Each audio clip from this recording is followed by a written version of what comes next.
In this lecture, we're going to center the box on the document. Currently, it's sitting at the top of the document. It's sort of awkward. The solution for centering items involves adding a second visual element. In the Library section, drag and drop another visual element at the document's root. Next, let's drag the first visual element into the second visual element. As a result, our box should be a child element of the new visual element. But why are we adding a second visual element?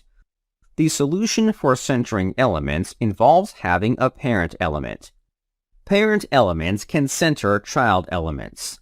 There are a set of styles for accomplishing this appearance. Let's select it from the hierarchy. Next, we're going to modify the styles of the element. Rather than directly modifying the element's styles, let's outsource the logic into a class. The main menu is not the only visual element we'll be centering on the page. Other boxes will be centered. For reusability, we should create a class dedicated to centering items. From the Style Sheets section, select the Global Style Sheet. Next, let's add a new class. The name of the class will be called .center.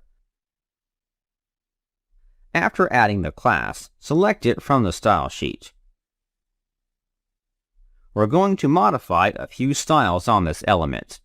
Under the Align section, we can use these settings to align the various child elements found under this element. There are two settings called Align Items and Justify Content. The Align Items setting will align content on the horizontal axis. Let's set this setting to center. As for the Justify Content setting, this will align items on the vertical axis. Once again, we'll change this setting to center. That should do it. Let's apply this class to the element. Select the first visual element from the hierarchy. Next, open the Styles section. Add the .center class to the list of classes. Strangely, not everything is working. After adding this class, the element gets centered horizontally. However, it's not centered vertically. The reason is simple. If we hover our mouse over this element, the height of the element is the height of the box. It can't be centered on the vertical axis unless the height of the parent has the same height as the document. To fix this issue, we must set the element's height to 100%. Let's go back to the center class.